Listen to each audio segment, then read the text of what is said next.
네, 오늘 말씀 나누기 전에 저번 주에 나누었던 말씀 복습하겠습니다. 저번 주에는 제자들을 부르시고 보내시는 예수님에 대해서 나누었습니다. 첫 번째, 부르시고 나서 부르심의 확인을 하는 것이 중요하다고 말씀드렸습니다. 그 다음에 보내십니다.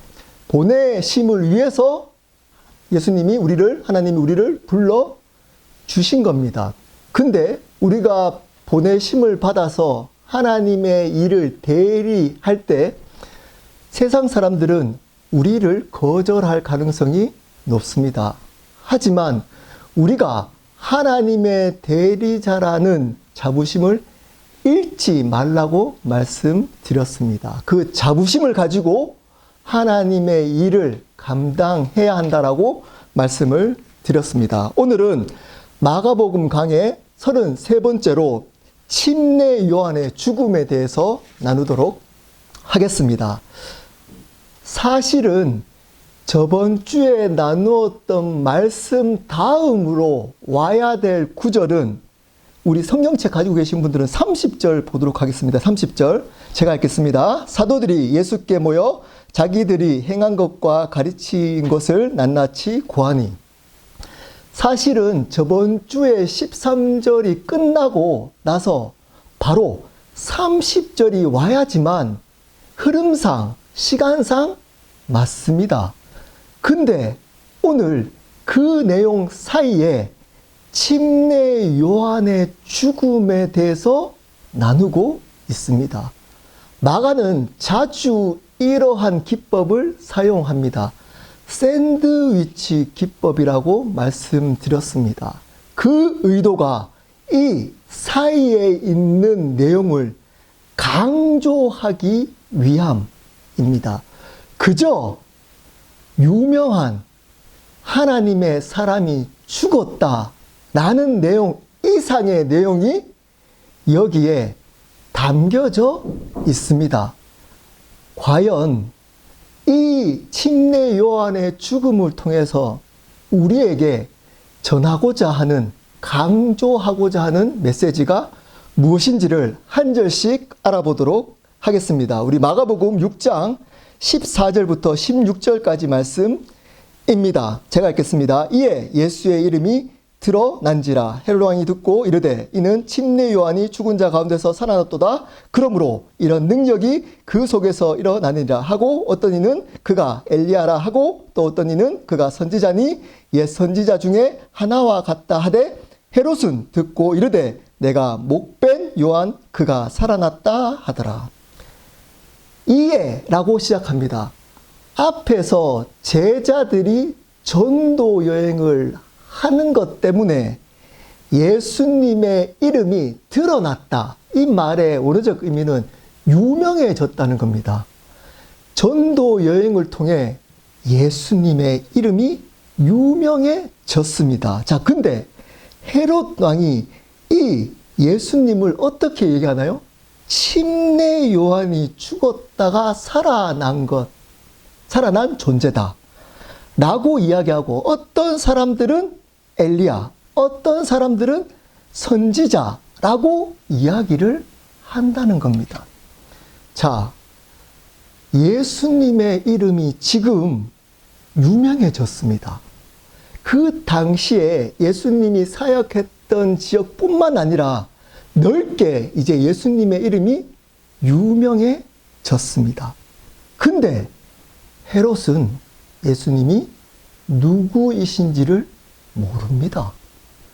다른 사람들도 예수님이 누구인지를 모르기 때문에 엘리야라고도 하고 선지자 중에 한 사람이라고도 한다는 겁니다. 예수님의 이름이 유명해졌음에도 불구하고 예수님이 누구이신지 바르게 아는 사람이 없습니다. 지금도 마찬가지입니다. 왜 이들은 예수님의 이름이 유명해졌는데, 다 예수님이 누구이신지는 들었는데도 불구하고 예수님이 누구인지를 모를까요? 부활의 주님을 만나지 않았기 다른 말로 예수님을 창조주 하나님으로 믿지 않았기 때문입니다. 또 다른 말로 예수님이 내 삶의 실제적으로 주인인 것을 믿지 않고 살아갔기 때문입니다. 이런 사람들이 그때 예수님이 이름이 유명해졌음에도 불구하고 아무도 없었다는 겁니다. 지금도 거의 다를 바 없습니다. 전 세계에 가장 유명한 이름이 누굴까요? 빌 게이츠보다 더 유명합니다. 예수님입니다. 이 세상에 모든 나라에 예수님이라는 이름을 모르는 사람이 있을까요? 거의 없습니다. 대부분은 예수님에 대한 이름을 들어본 적이 있습니다. 심지어 교회 다니는 사람들은 예수님이 십자가에 돌아가신 사실도 압니다. 부활했다는 것도 압니다. 복음서를 통해서 어떤 일을 제자들에게 했던 것도 알고 있습니다. 성경 공부를 통해서 예수님이 어떻게 오셨는지 구약의 지식도 압니다. 근데 예수님이 정말 누구인지를 모르는 사람들이 생각보다 많습니다. 다른 말로 예수님을 내 삶의 주인으로 살아가는 사람들이 적습니다. 헤롯처럼, 이제 뒤에 나오지만 헤롯처럼 여러 가지 갈등을 하지만 결정적일 때 예수님을 택하지 않습니다. 그 전까지는 좋을 때, 상황이 좋거나 내 뜻대로 잘 돌아갈 때는 예수님을 주님처럼 믿는 것처럼 보이다가 이제 결정적인 순간에 예수님을 버립니다. 그래서 여러분, 이 자리에 여러분이 앉아 있다고 당연히 예수님을 믿고 있다고 착각하시면 안 됩니다. 저번 시간에 나누었던 것처럼 부르심에 대해서 두렵고 떨림으로 날마다 확인하며 신앙생활 해야 하는 겁니다. 안다고 믿는 것이 아닙니다. 믿는다는 것은 실질적으로 사는 자입니다. 사는 자가 바른 믿음을 믿는 자입니다. 왜냐하면 바른 믿음은 반드시 삶을 예수님을 주님으로 살도록 이끌어 가기 때문입니다. 여러분, 그러므로 여러분 안다고 당연히 나는 예수님을 만났어 라고 착각하시면 안 됩니다. 그것이 오늘 말씀을 통해서 확인하시게 될 겁니다. 그리고 지금 헤롯이 침례 요한을 죽였다라는 결말적인 이야기를 해놓고 이제 그 얘기를 회상하듯이 이야기를 시작합니다. 침례 요한의 죽음의 이야기를 시작합니다. 17절, 18절입니다. 우리 함께 읽어보도록, 우리 설교도 보고 함께 읽어보도록 하시겠습니다. 시작. 헤로디아에게 장가 등고로 이 여자를 위하여 사람을 보내어 요한을 잡아 옥에 가두었으니 이는 요한이 헤롯에게 말하되 동생의 아내를 취한 것이 옳지 않다 하였습니다. 자, 헤롯이 침례 요한을 죽였던 이유의 이야기를 시작합니다. 여기서 헤롯은 헤롯 안티파스입니다. 헤롯 1세는 예수님이 태어날 때 그 통치했던 그 사람이 헤롯 1세, 다른 말로 헤롯 대왕이라고도 합니다. 이 헤롯 대왕에게는 10명의 부인이 있었습니다. 그 중에 네 번째 부인의 자녀가 바로 오늘 나오는 헤롯 안티파스 헤롯이라고 하는 왕입니다. 이 왕은 정치적인 야망이 컸습니다. 그래서 자기 동생 빌립의 아내와 불륜을 저질러서 그 여인을 아내로 맞이합니다. 그 헤로디아라는 동생의 아내인 이 여자도 정치적 야망 때문에 이 헤롯과 결혼을 합니다. 불륜으로 결혼을 한 겁니다. 자, 이것을 침례 요한이 지적한 겁니다. 그때 당시에 침례 요한은 영향력이 굉장히 컸습니다. 광야에서 메시지를 전하는데 많은 종교 지도자들이 몰려올 정도였습니다. 그러한 침례 요한이 했던 그 지적은 헤롯이나 헤로디아에게 굉장한 부담이었을 겁니다. 그래서 나중에 이제 결과적으로 침례 요한이 죽습니다. 자, 이 구절을 가지고 이렇게 이야기를 합니다. 침례 요한이 정치적인 이야기를 했지 않나. 그래서 교회에서도 정치적인 이야기를 해야 한다라고 해석하는 목사들이나 성도들이 생각보다 많습니다. 그렇게 해석하면 틀린 겁니다. 자, 앞에서 침례 요한과 헤롯은 예수님과 연결시킵니다. 이 예수님을 죽었던 침례 요한이 돌아온 거라고 이야기를 합니다. 이것을 먼저 밝히고 이야기를 시작하고 있습니다. 왜 그럴까요? 마가의 의도가 있습니다. 이 침례 요한을 통해서 누구를 이야기하고 싶은 건가요? 예수님. 이 침례 요한의 삶을 통해 앞으로 예수님이 어떻게 살아가야 될지를 말씀하고 싶은 겁니다.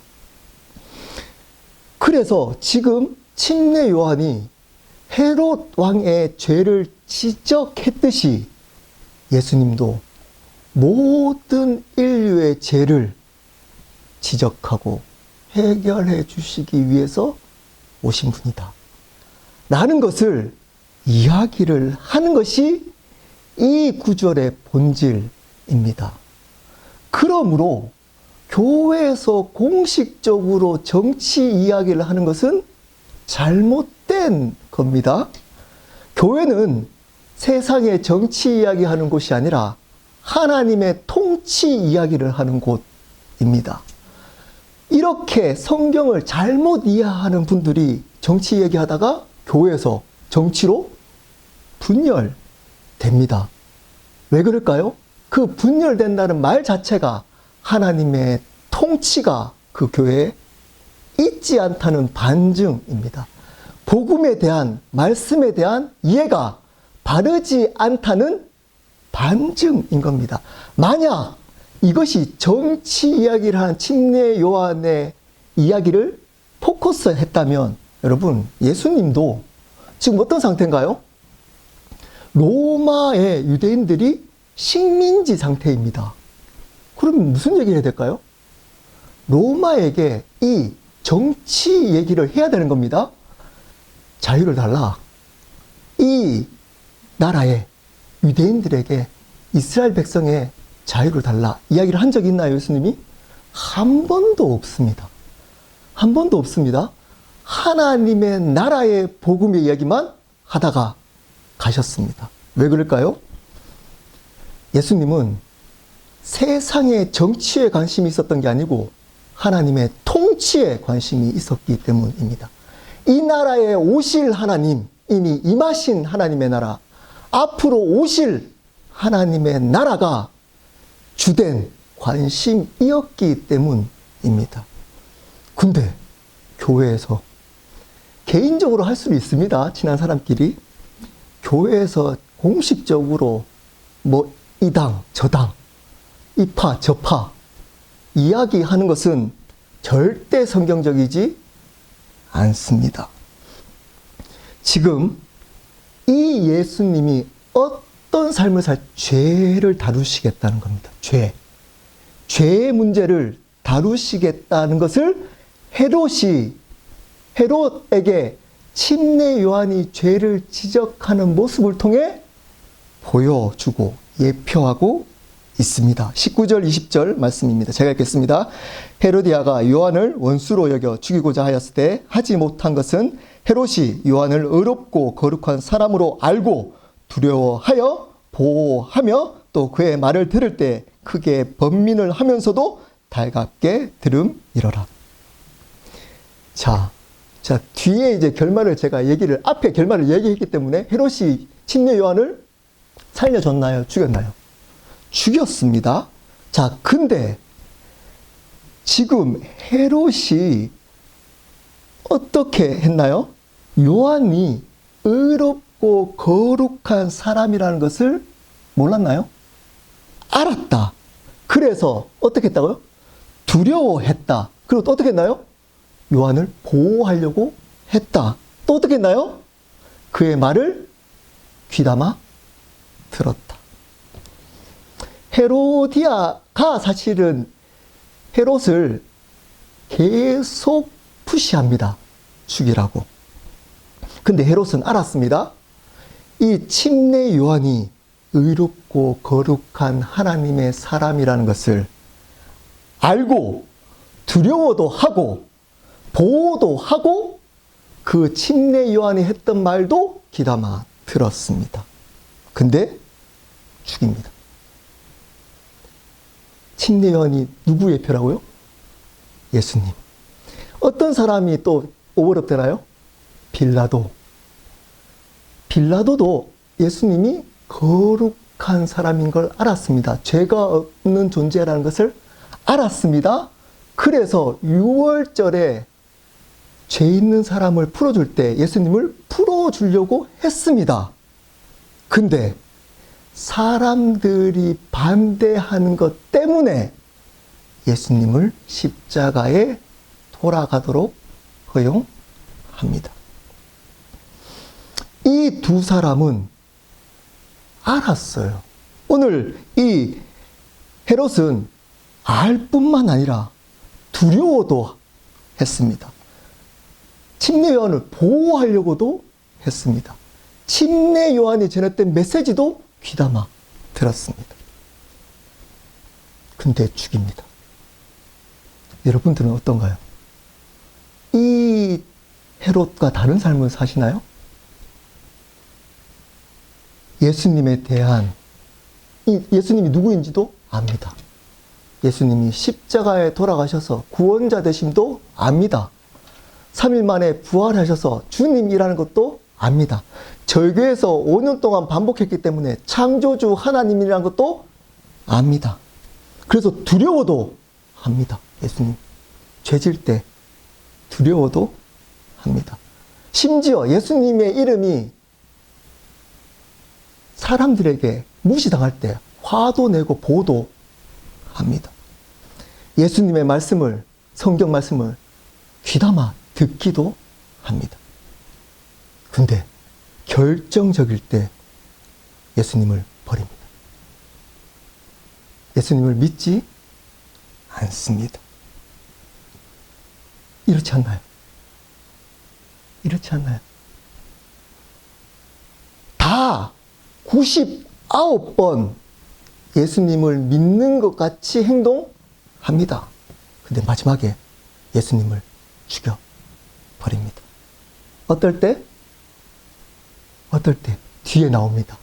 어떨 때 예수님을 죽이는지, 침례 요한이 헤롯이 침례 요한을 왜 죽였는지를 알면 여러분이 예수님을 어떨 때 결정적으로 죽일 수 있는지를 알 수 있습니다. 21절부터 25절 말씀 좀 길지만 제가 읽겠습니다. 마침 기회가 좋은 날이 왔으니 곧 헤롯이 자기 생일에 대신들과 천부자들과 갈릴리의 귀인들로 더불어 잔치할새에 헤로디아의 딸이 친히 들어와 춤을 추어 헤롯과 그에 함께 앉은 자들을 기쁘게 한지라. 왕이 그 소녀에게 이르되 무엇이든지 내가 원하는 것을 내게 구하라. 내가 주리라 하고 또 맹세하기를 무엇이든지 내가 내게 구하면 내 나라의 절반까지라도 주리라 하거늘 그가 나가서 그 어머니에게 말하되 내가 무엇을 구하리이까? 그 어머니가 이르되 침례 요한의 머리를 구하라 하니 그가 곧 왕에게 급히 들어가 구하여 이르되 침례 요한의 머리를 소반에 얹어 곧 내게 주기를 원하옵나이다 하니. 기회가 좋은 날이 왔습니다. 여기에 주인공이 누군가요? 헤롯이 아닙니다. 헤로디아입니다. 헤로디아는 지금 자신을 지적하는 그 침례 요한이 못마땅합니다. 그래서 죽이고 싶어 합니다. 그래서 헤롯을 성경에 나와 있지 않지만 계속 졸랐을 겁니다. 죽여라. 그런데 헤롯은 죄 없는 이 침례 요한을 죽일 수 없었던 겁니다. 그런데 이제 헤롯의 잔치를 엽니다. 여기서 잔치의 원어적 의미는 어마어마하게 화려하고 큰 잔치입니다. 세상을 의미합니다. 이 잔치를 베풀 때 헤로디아의 딸, 성경에 나와 있지 않지만 다른 문서에는 이름을 밝힙니다. 살로메라고 하는 그 딸이 춤을 추게 합니다. 그 잔치에서.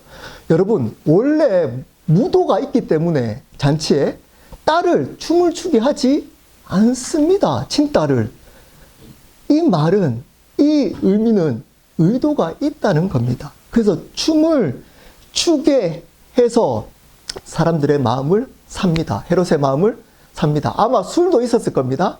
술이 얼큰하게 취한 이 헤롯은 그 살로메에게 무엇을 소원을 들어줄까라고 이야기를 했더니 그 어머니가 이야기했던 대로, 헤로디아가 이야기했던 대로 침례 요한의 머리를 가져달라라고 이야기를 합니다. 여러분, 이런 상황 속에 침례 요한은 어떤 마음이 있을까요? 그 다음에 나옵니다. 우리 26절 우리 함께 읽어보도록 하시겠습니다. 시작.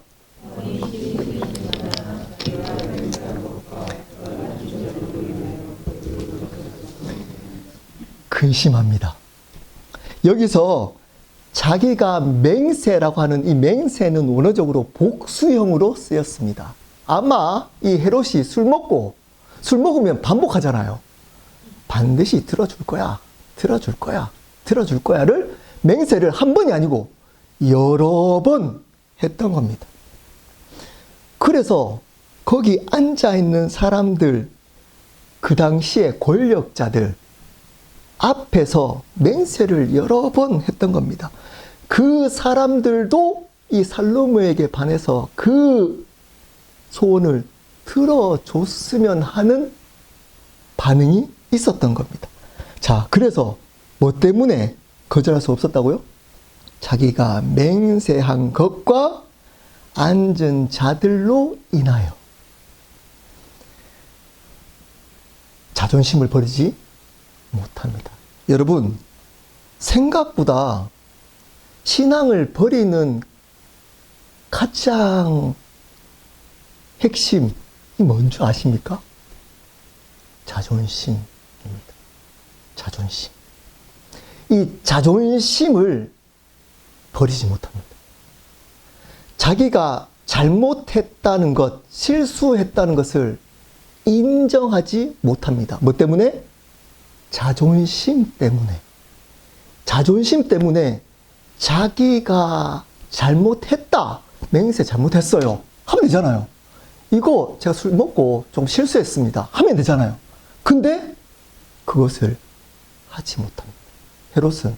왜냐? 자기가 왕이라는 자존심이 있기 때문입니다. 여러분, 예수님을 버리는 중심에 여러분의 자존심이 있습니다. 자존심. 왜 자존심을 세울까요? 자존감이 낮기 때문입니다. 자존감. 자존심은 세상적인 것들을, 내가 세상적인 것들을 행한 것으로부터 옵니다. 자기 존재 가치를 세상에서 내가 했던 것 또는 사람들 앞에 했던 업적들이나 행위들로부터 오는 존재가치가 자존심입니다. 자존감은 그리스도 안에 존재한다는 그 자체로 내가 귀하다, 그 안에 존재 가치가 있다라는 것을 믿는 겁니다. 근데 헤롯은 자기가 왕을 위해서 많은 것들을 행했잖아요. 뭐 했나요? 불륜을 행했습니다. 사람들 앞에. 요거는 뭐 때문에? 네, 자기가 권력을 잡기 위해서. 근데 그것을 지적하는 또는 그것을 지적하는 침례 요한이 맞다 얘기를 못합니다. 내가 이제껏 요고도모에서 이루어왔던 이 자리를 포기할 수 없었던 겁니다. 예수님을 버립니다. 여러분들도 이럴 가능성이 높습니다. 다를 때는 예수님을 찬양하고, 앞에서 말했잖아요. 예수님에 대해서 알고 두려워도 하고 예수님을 보호도 하고 예수님 말씀도 듣다가 자존심을 건드리잖아요. 그러면 폭발합니다. 내 자존심을 건드리면 예수님을 이거 없습니다. 예수님 없습니다. 그리고 앉은 자들로 인하여 거절합니다. 사람들의 안목, 나를 어떻게 볼까? 나를 어떻게 볼까? 로 예수님을 버립니다. 사람들 때문에 버리는 겁니다. 여러분, 왜 하나님의 일보다 세상의 일을 먼저 할까요? 이것 때문입니다. 사람들 보기에 내가 더 잘 되고 싶은 마음인 겁니다. 이 세상에 사람들로부터 인정받기 원하기 때문입니다. 가까운 가족들로부터 인정받기 원하기 때문입니다. 상처를 준 그 사람으로부터 복수하고 싶은 마음이기 때문입니다. 사람들에 대한 의식, 이것이 하나님의 일보다 세상의 일을 열심히 하도록 합니다. 이 사람들이 나를 인정해 주지 않거나 무시하면 어떻게 할까요? 예수님을 버립니다. 버립니다. 내가 더 사람들에게 인정받는 것이 있어야 되는데 그것이 사라지게 만드는 예수님을 버립니다. 한마디로 세상적인 욕심 때문에 예수님을 버리는 겁니다.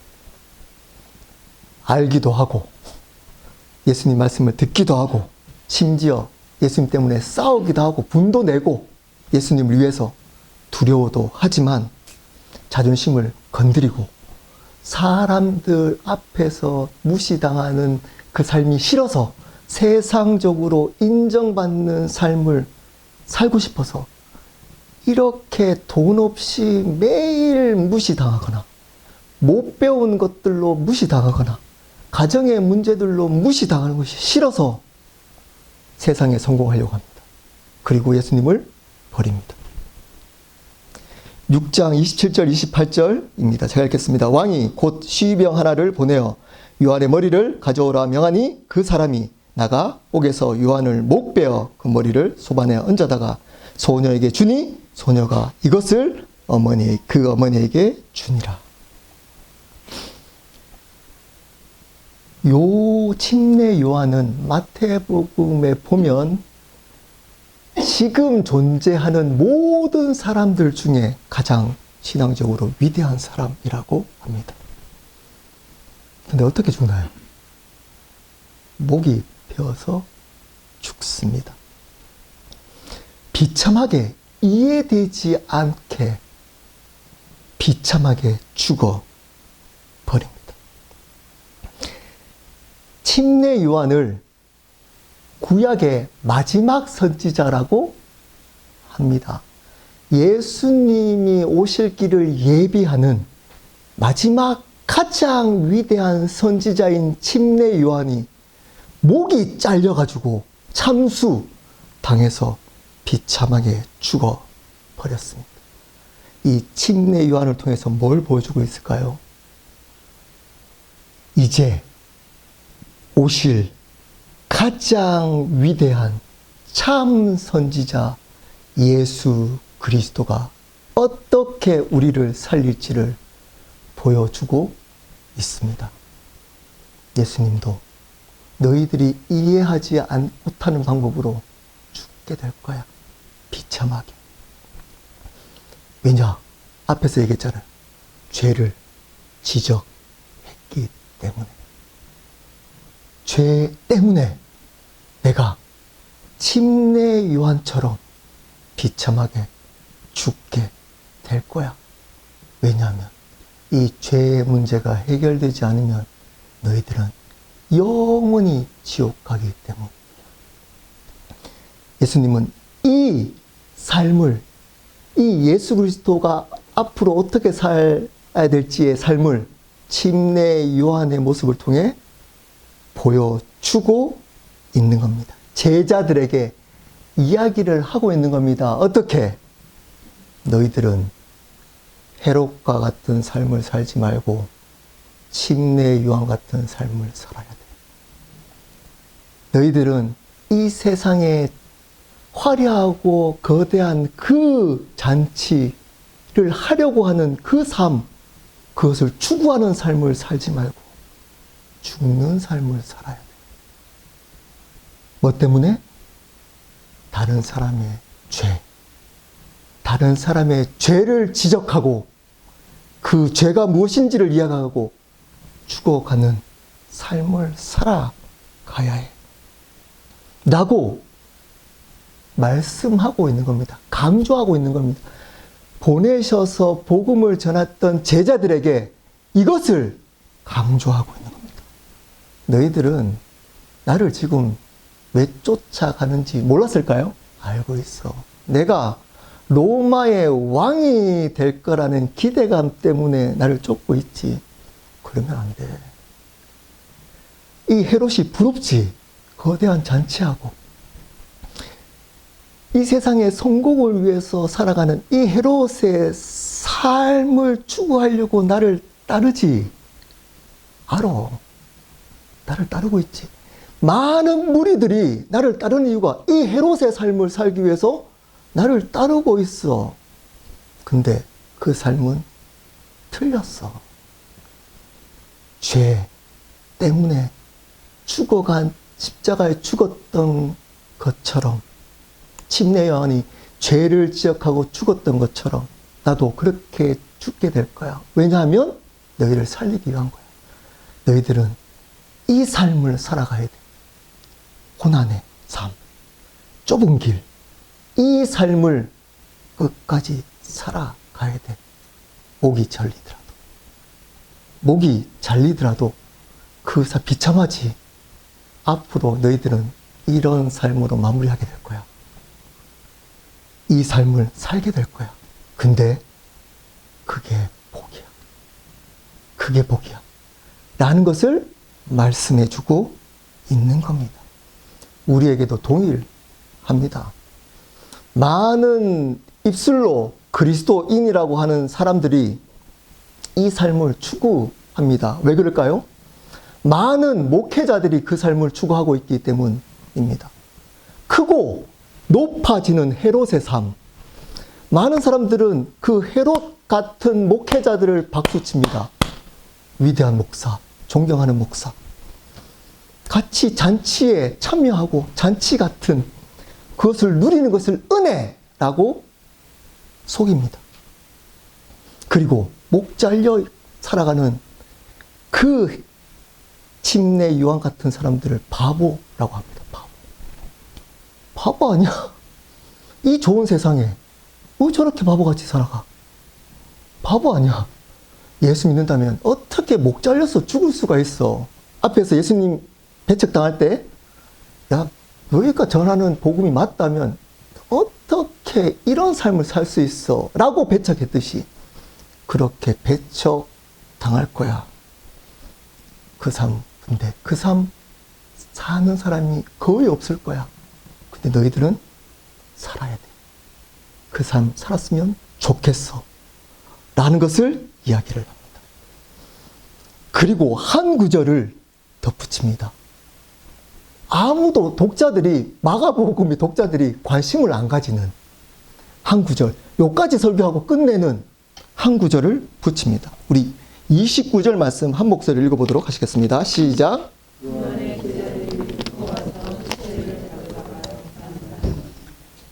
제자들 이야기가 나옵니다. 요한의 제자들이 듣고 와서 시체를 가져다가 장사하니라. 제가 왜 이 구절을 읽는데 울컥했는지 모르겠습니다. 이 장면이 생각이 나요. 여러분 한번 상상해 보십시오. 화려한 잔치에 술이 얼큰하게 들어있는 권력자들이 모여 있습니다. 거기에 들어보니까 요한의 머리가 당겨져 있는 것들을 들고 있습니다. 저 구석에 목이 없는 몸뚱이가 있는 시체 한 구가 있습니다. 그 잔치 길을 지나가지고 제자들이 시체를 가져다가 정성껏 장사합니다. 저는 이 구절, 사실 독자들이 그걸 관심을 안 가져. 그냥 읽고 넘어가요. 근데 이 구절을 일주일 동안 읽는데 계속 울컥울컥 했습니다. 쉬웠을까요? 이게 쉬웠을까요? 자, 이제는 침례 요한이 그들에게 줄 수 있는 메시지를 줄 수 없는 시체가 됐습니다. 시체가 됐어요. 나에게 아무런 유익이 없어요. 이제는. 내가 여기서 시체를, 저 시체 좀 가져갈게요 하면 너도 한패구나 라고 죽을 수 있습니다. 근데 이 제자들은 그 죽음의 위협을 무릅쓰고 예수님의 목이 없는 시체를 가져갑니다. 왜 그랬을까요? 왜 그랬을까요? 이 제자들은 침례 요한의 메시지보다 침례 요한을 사랑했기 때문입니다. 침례 요한이 전해줬던 메시지 이전에 침례 요한의 삶, 인격, 침례 요한 자체를 사랑했기 때문입니다. 그렇지 않으면 이 행동 절대 할 수 없습니다. 뒤에 이 예수님에게도 동일한 한 사람이 나옵니다. 우리 설교노트 요한복음 19장 38절 말씀 우리 한 목소리로 읽어보도록 하시겠습니다. 시작. 아리마대 사람 요셉은 예수의 제자이니 유대인이 두려워 그것을 숨기더니 2일 후에 빌라도에게 예수의 시체를 가져가기를 구하매 빌라도가 허락하는지라 이에 가서 예수의 시체를 가져가니라. 예수님이 십자가에 돌아가시고 나서 그 시체를 아리마대 요셉, 아리마대 지역에 사는 요셉이랑 요셉이 많으니까 요셉이 있는데 이 사람이 그 전까지 예수님을 못 쫓았습니다. 왜냐하면 두려웠습니다. 똑같죠. 앞에 헤롯과 두려웠습니다. 그래서 사람들의 이목이 두려워서 계속 숨기고 있다가 예수님이 돌아가셨습니다. 이 예수님은 지금 기적과 이적을 베푸는 예수님이 아니에요. 이제 시체가 되어서 아무 유익이 없는 예수님입니다. 근데 갑니다. 예수님의 시체를 가져와서 장사합니다. 이 아리마대 요셉은 사내들인 공의회 의원이었고 부자였습니다.